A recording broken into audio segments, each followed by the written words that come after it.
Hey guys, Nolar here, back with another direct video talking about the ARPG landscape, and I'm going to be going over the myriad controversies, improvements that's been going on through Diablo 4 so far. Each one of these things are topics that could be done on its own video, but I've kind of decided to wrap it all up since I've been away on a vacation slash busy with work again. So, you know, since the last video, linked up here, we'll talk about what's happened since then. So, a lot has happened since the last 5.9 direct video on Diablo 4. Let's do a quick recap.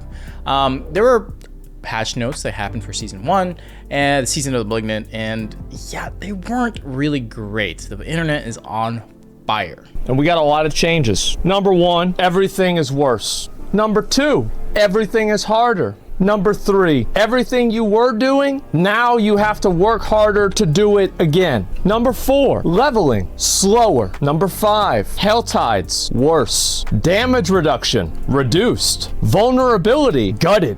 Now, obviously, there have been like some really big problems in the game, like resistance is not working, people running out of storage space, necromancers not having a viable minion build, you know, characters not being fun to play at the early game. Rest assured, none of those things are fixed. None of that's fixed. Twitter, Reddit, YouTube, all the social media, it's in huge uproar. The patch notes were just terrible through and through. Obviously, some bugs were fixed, which then broke some of those builds, which to me, that's okay because some of those builds weren't working as intended, as Hoda Barb was. It's strictly the aspect was broken. It's bugged, made it super strong. They fixed it. It's okay now. Totally fair with that. However, what people took exception to was the fact that they nerfed our defenses, critical strike damage, vulnerable damage, and basically nerfed the Sork and Barb into oblivion. If you're going to fuck us, please take us out to dinner first. I mean, basically what I want to say is, if you're gonna fuck our ass big time, then you gotta give us some shit on the side. You gotta give us something to work with, right? And it's clearly that's not the case. Like, they gave a new unique to the Sork, but it's really a nerf. Random location jumping on a class, especially one with nerf defenses, yeah, that's not real smart. So, at least it burst this new meme.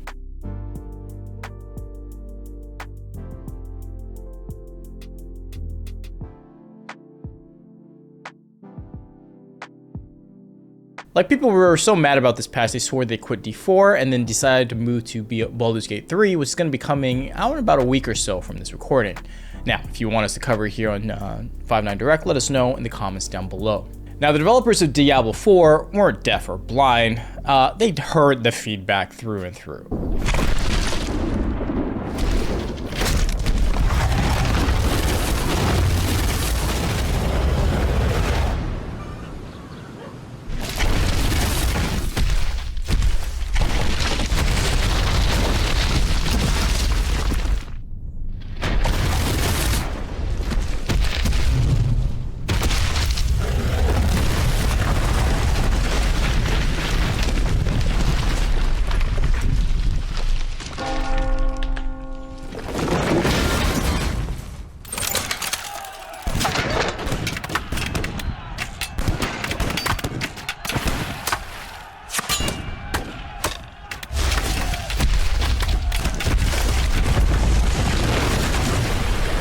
Which they immediately decided to turn around and put an emergency live stream to address it. Okay, so look at them now. They're all happy and excited. It's all great. But this is how it looks like it's going now. Yeah, they look dejected and a little sad, and I actually kind of feel bad for them, but they made their bed with these patch notes, and so they just gotta lie with it. All right, to sum up this emergency stream, they're sorry about giving a patch where they just nerf player power and give nothing else. I think this is the biggest thing they've learned so far in this whole fiasco. If you're going to nerf stuff for balance changes, which is totally understandable, like I said with the Hoda Barb, you gotta do what you gotta do, but you need to make us feel good overall. Like, you need to give us something else, buff another build, give us another build, or anything like that. Just make me excited, even though you decided to nerf something that was clearly broken or overpowered. Understandable.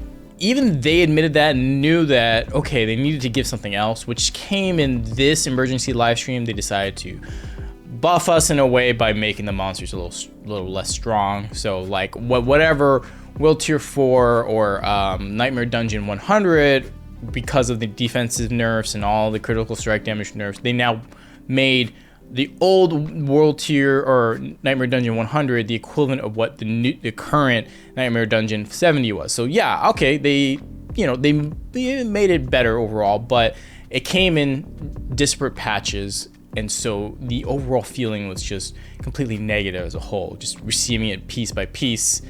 They should have been done at the same time. Overall, the communication was poor, and I think they learned a lesson to, make sure they detail the patch notes early so people can take a look and then provide feedback before they go live, instead of just telling us, hey, you guys are just weaker. Have fun. All right, but the drama doesn't end right there. It continues. Prominent streamer Asmongold put out a major video explaining that, he's done with the game. And he's one of the top 10 most viewed Twitch streamers and big YouTube, over 2 million YouTube subs. So he's got a voice and he's got a lot to say. As people are reacting to it and breaking it down, the game needs a lot of work. And in his eyes, stuff like getting one shot by mobs off screen, so the camera is zoomed in too much, you don't see anything coming outside from like a corpse bow or anything like that, and you get one shot, you die. That's just not fun, and so he's not having fun. Other stuff like, why aren't resistances fixed till season 2? Something I'm even thinking about. This is a $70 game that has microtransactions, and they can't wait till season 2, which is 3 months from now in October, to have that fixed. That makes no sense to me. The pivotal boss of Uber Lilith is really difficult, one-shot mechanics through and through, but the hitboxes are really wonky, nothing's really telegraphed super well. It needs a lot of work compared to other ARPGs like Path of Exile, which has working, well-designed boss mechanics that you can, get through and get good at and beat thoroughly. And the list continuously goes on. Even so, there's another bug that Datmods, another prominent streamer for ARPGs like Diablo IV, he also did a lot of Lost Ark content. He said that, hey, look at this clip. 2,499. Okay, you guys remember that number, okay? And then if we play, if we unspec this season blessing, and we put it in bargaining, and we click this, and we go to enchant. Oh my god! It actually increases the cost of enchanting! Oh my Lantha! What the heck is going on with this season, boys? The actual... What the fuck? Again, another $70 game in development over several years. Yeah, this doesn't make any sense.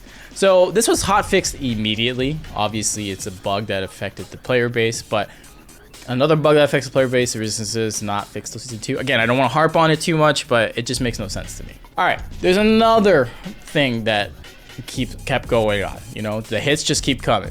Battle Pass controversy. Okay, so if you manage to get the Battle Pass for Season 1, Season of the Malignant, you're gonna complete all the objectives, get to level 100, all that stuff. You're getting 666 platinum. Get it? 666? Okay, yeah, it's the number of the beast. We all get that. But the problem is, it's not the number of 666 that's the issue that people have a problem with. It's the fact that the Battle Pass itself costs 1,000 platinum to start the premium track as a whole.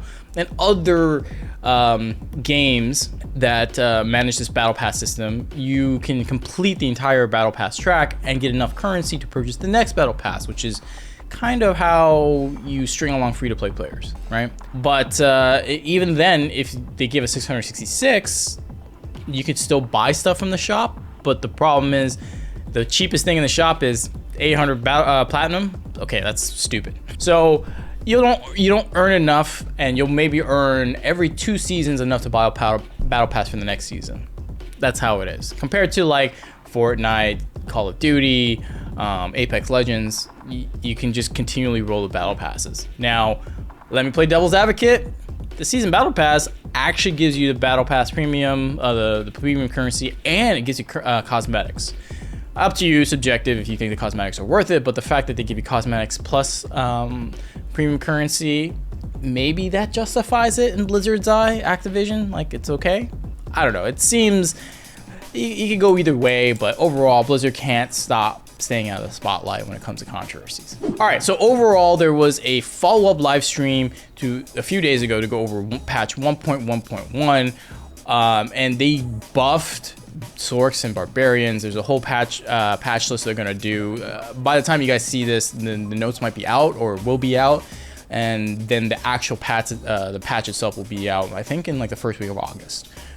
So, you know, not the fastest turnaround, but at least they're addressing it and turning it around. It's early in the season, so that if you were a Sork main or a Barb main, or you were interested in those classes, now they have some interesting mechanics and you can actually play the class instead of the trash tier patch 1.1.0 was. Some of the major things is they're going to buff monster density in Nightmare Dungeons, which in turn buffs the XP gain, so that's kind of nice.